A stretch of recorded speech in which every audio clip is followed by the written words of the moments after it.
Jay LaRock, Percent Off Collector. We're here with another episode of What's in the Box. And if you're just joining us for the first time, welcome, welcome.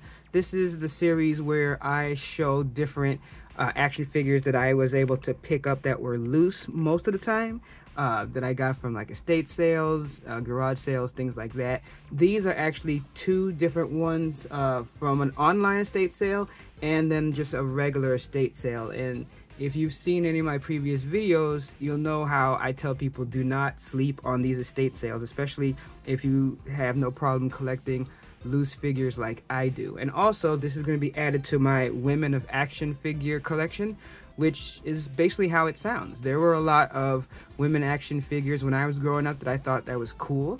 And I was like, you know what? I'm going to try to collect those alongside all the other ones that I like. And I also have one for people of color, just because as a black guy, it was kind of cool to see. You know, all the way back in the day on G.I. Joe with Roadblock, and then, you know, Static having his series and being created, coming out of Milestone Comics. So it's really cool to collect that stuff. I mean, I love Superman, Batman, Spider-Man. All those were my favorites growing up too. But I wanted to have this line as like a little special extra thing. So these are the new recruits for the Women of Action figure line. So let's start out with these over here. So basically we have two of the Power Ranger Legacy figures.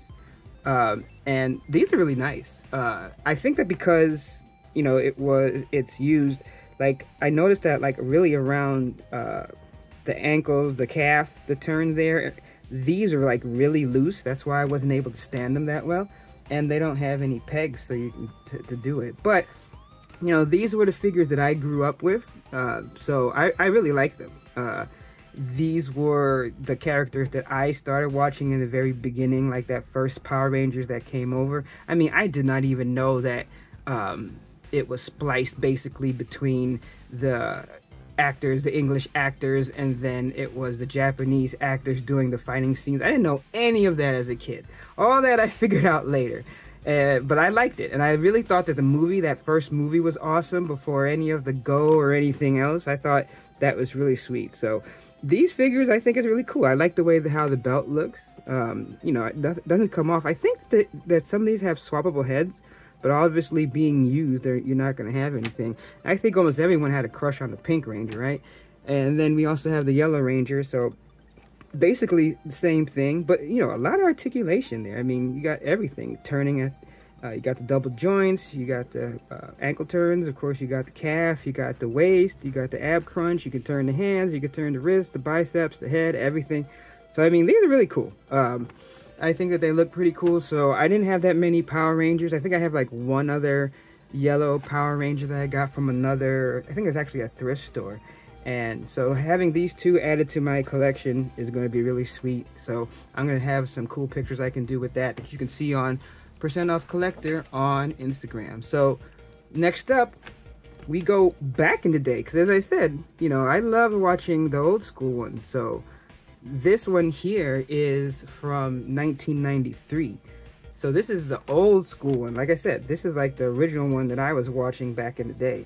So to have this figure is just sweet, just because if I can get my hand on something that's older, especially that, you know, doesn't cost me that much. And basically, let me just tell you, why I say don't sleep on action figure, I mean, don't sleep on estate sales, is I got all of these figures for basically $1 each. I didn't pay more than $1 each for any of these figures. In fact, I think probably some of them were even less than that, because a lot of times when you, especially if you go to an estate sale, a lot of people don't get things out of box. They're so into how much money I guess you can make if you go and you get something that's in the box and package, which I get, and it's that. But I think that a lot of the resellers and people who are running to grab stuff from you, they usually end up leaving this alone. So it lets people like me who has no problem with, you know, loose collections to pick something up. And, you know, for me, getting something from back in the day is just sweet, especially for that price point. So that's one of the reasons why I say that if you have no problem collecting loose figures, if it doesn't bother you that you don't have all the accessories, then this is definitely a place to go. So this definitely worked out for me. And it's like, I do wish with these figures, like just going back to the old line for a minute, since I zoomed in a little, I just wanted to show I really have to say I like the way this belt looks. Like, it looks really sweet.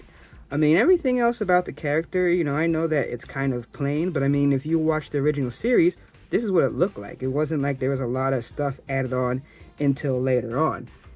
But I just got to say that I really like the way the belts look, and as I said, like the helmets and everything, that chrome look on it, it looks really good, and like the belts and all that, and the boots and all that. Yeah, wasn't crazy designed in the beginning, but it works, so I really like that. All right, so next up we have the Marvel Legends Black Panther Shuri, and this was one of those characters that it was part of my list that I was gonna buy. I think they actually had a sale on this character at Amazon, and I was gonna pick it up. I think it was like $14 or something like that, and you know, it was just in there, so it definitely was gonna get picked up. And the next thing you know, I go to one of the estate sales and I see this here, and I did like that this comes off. I gotta see. Oh no, it's there. I thought the little clip might have gotten broken, but it's not, so it's just gotta clip that in.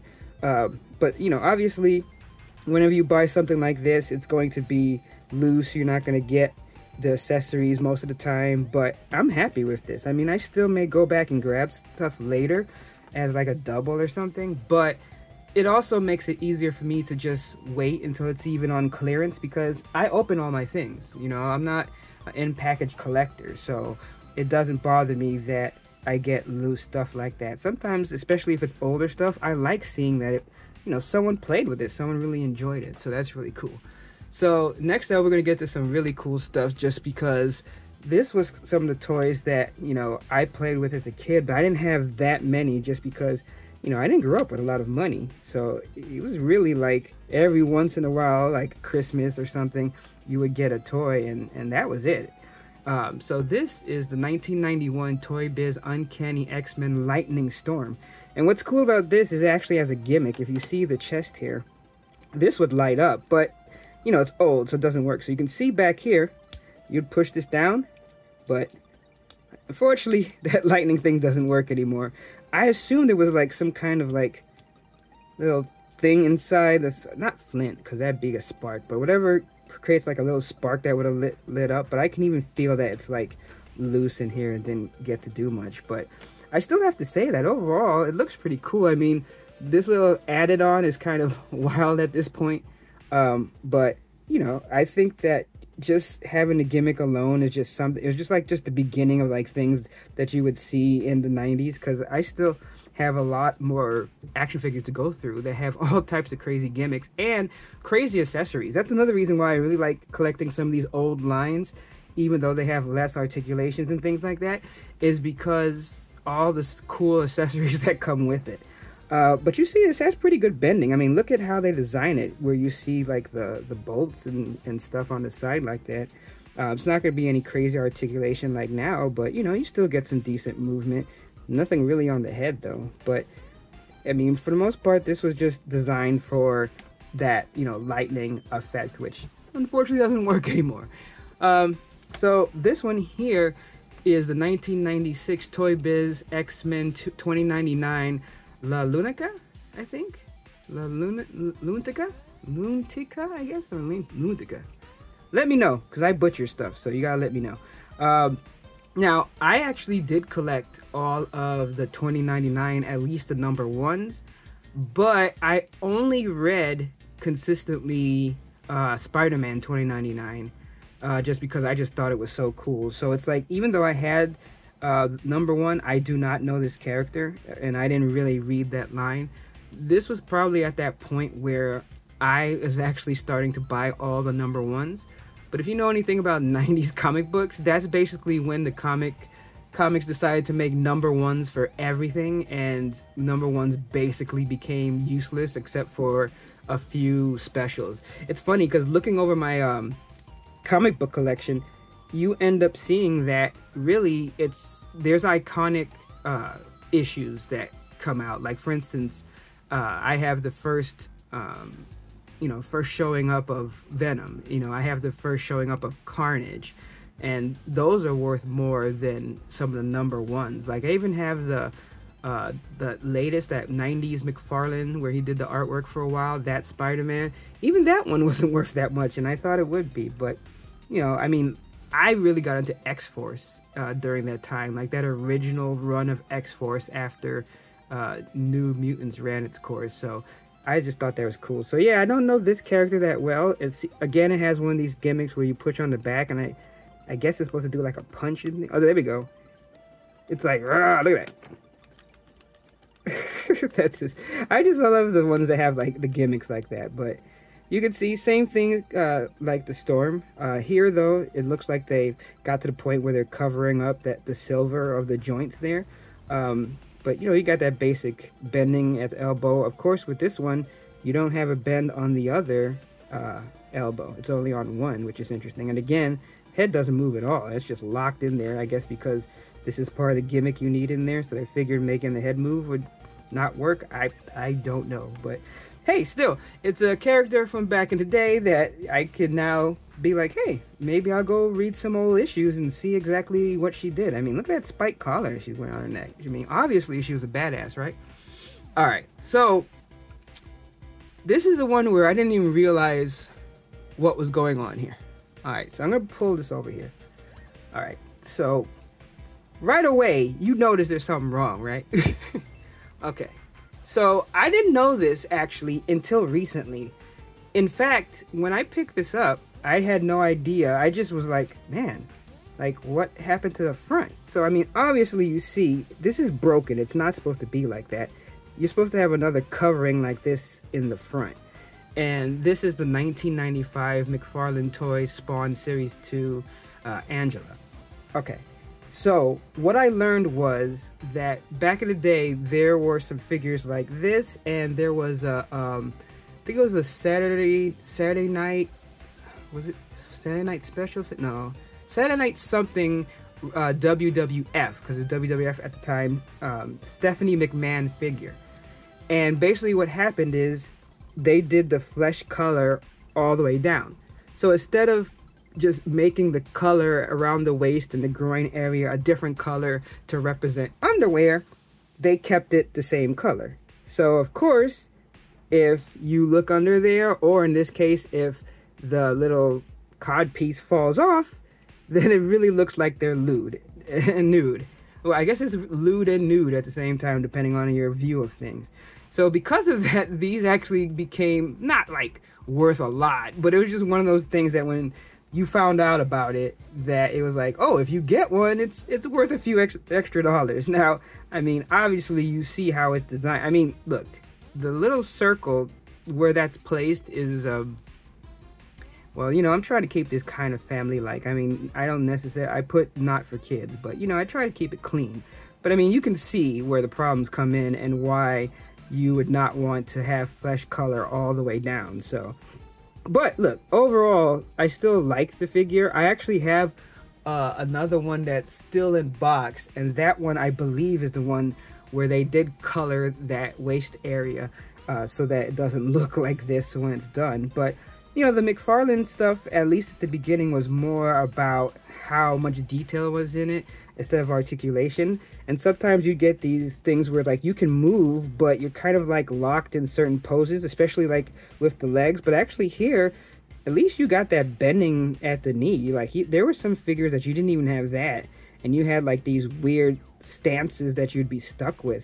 And you kind of have this here just because of the way the legs are. But I do like the detail. I like the different, you know, boots on that and everything with the figure and the hair and all that. So it's really cool. But obviously the whole flesh, you know, skin color thing was one of those major selling points after the fact. And it's like, I can't believe I just happened upon one of these by chance. All right, so next up we have this 2006 Doctor Who Martha Jones. And look, I'll be honest, I did not watch really much of Doctor Who. I remember at one point I had went online and I looked for something that's like, oh, what episodes of Doctor Who do I need to watch, since I hadn't watched anything. And there were a couple, and I started watching a few, and then I stopped and got into other things. So I admit I don't know anything about any of these characters. But I do think that it's cool.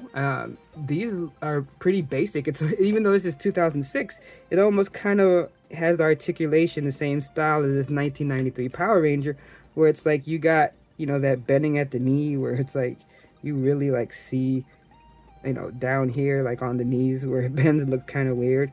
You know, there's no waist turn, no ab crunch. You can turn around here, but that's really about it. You know, you can bend and then move the arms, but that's it. And you know, the head, no up and down, just left and right, but still a cool character. And I mean, for me, just because I don't have any other Doctor Who figures, I'm just like, hey, I'm happy to have one now. And in fact, you know, I have another one coming up that's also Doctor Who. So I went from not knowing the show and not having any figures to having two. And this is, I don't think I had the date on this one, but this is Ace from the 7th series. So again, I don't know. I assume that this is a more modern figure just because of the style and how it looks. I mean, I do love like the jacket. I mean, that is sweet. The articulation is kind of the same, like, you know, no ankle rockers, just bending at the knees, no waist to ab crunch, you know, bending at the elbows. But I just like the way it looks, especially the jacket. I think the jacket is cool. I don't think the backpack comes off or not. It's weird. I don't want to pull on into like check. Oh no, I'm sorry. I just noticed that it's wrapped around her. So I assume you can take it off, perhaps. But I really like the details on her jacket, all the patches and stuff like that. And, you know, the backpack's cool too. So, as I said, I don't know the character, so I can't speak to how much it looks like the actual character or other representation to that fact. But I just think that overall, it's a cool looking figure. And especially if, I don't think you can remove the jacket because it looks like the arms are not part of it. It looks like it's not. So the way this is, it's like, this would be like a sleeveless jacket if you could take it off. So I'm not sure if you can. Maybe you can. And I do love underneath how it has like these instruments and stuff like that. But overall, again, another cool figure to add to the Women of Action figure. And then this one here, oops, we had another woman down. All right, so this one is 2005 Primal. I think it's Prime, or is it Prime Val? Prime Val, Helen Cutter. I don't know anything about that. I admit, I just looked up what figure it was, but I do not know this character at all, so I can't speak to, you know, like what she's supposed to look like or her place in the series. I've never even heard of that before. I don't know if it's a comic or it's a show. If someone knows, hey, please educate me and tell me like what you think of this figure. Again, this is one where, look, you know, very basic. It's kind of almost like the Doctor Who where, you know, you got, except you do have the ankle, you could turn it, which is it's really loose. Like, look at that, man. It's like she like broke her ankle or something. And you know, you got your basic move down there is with the knees, and then you can bend at the elbows. You can also turn at the wrists, and then, you know, your basic shoulders and stuff, and then turning the head side to side. That's about it. The outfit's cool. You know, everything is built in. I do like the collar that you could actually kind of move it. Even the hair on the back, like usually this would be really hard, but you can like kind of like move like it's a separate piece. So that's cool. And then just what she's wearing, the patch, the knife. I mean, obviously she's geared up for whatever she's doing. So yeah, let me know if you guys know about this figure because I'm interested. And then last but not least, we have the McFarlane Toys Metal Gear Solid Meryl Silverberg. And it's interesting because I went to another estate sale where they actually had this figure in the box, in package. And they were asking, I think, $50 for it, but then they had it half off that day. And I almost bought it, but then I was like, you know what, I'm just going to wait. And then I ended up getting it outside the box later. And this is definitely one of those McFarlane toys that I was talking about earlier, where it's more about being kind of stuck in a specific pose. Because if you look, there's no bending of anything here. You can't turn the ankles or anything. You can't bend at the knees. You can't rotate at the hips. You can't lift. You can't kick. You can't do anything. The only thing you can do is move the arms here, and you can you can't even bend it. Like, it comes bent. The only thing you can do is like turn around at the wrist, and that's it. I mean, yeah, you can move the shoulders up and down, and you can turn the head. You can't even look up or down, not really. And it's kind of weird, like how the fingers are pointed, all that. I guess it's supposed to be like a trigger finger, but it looks kind of weird. So it's like you have to play around for it just to get, any type of pose going. So this is what I said, that it's like, it's more about the detail at the time. So I didn't get the year on this, but I know this is like, it's not that new or anything like that, because I think the other one was like early 2000 or something like that. I forgot exactly when Metal Gear Solid came out. But I mean, the character overall, I do remember watching, I think, my cousin play and stuff like that. So I do remember her role and all that, but I don't remember exactly, like, based on how this looks compared to the character. So someone in the comments can mention that as well. But, McFarlane, like I said, back in the day, even though like right now in 2024, he's getting a little bit of heat over raising the prices on his figures. Back in the day, figures like this, even though they didn't have a lot of articulation, helped change the game as far as action figures. And that's something that I didn't know at the time.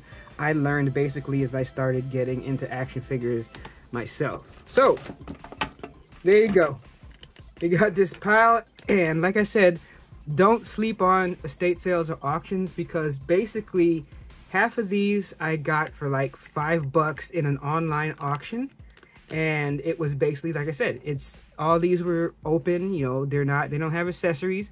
So a lot of people just were like, hey, I'm not getting that. And I swooped in and got it as a decent price. And the other one, I think they were like $1, maybe even 50 cents each for the rest of them at another estate sale, where, everyone is grabbing anything that's in the package, and I'm able to swoop in and grab these loose figures that, I still enjoy. So I got a huge influx of ladies for my Women of Action figure collection, and I'm really happy with this. So if you're happy with these kind of videos, let me know with a like and a comment, because as I said, a lot of these figures I don't know, so I do want to reach out to the community to get educated. I like talking to you guys.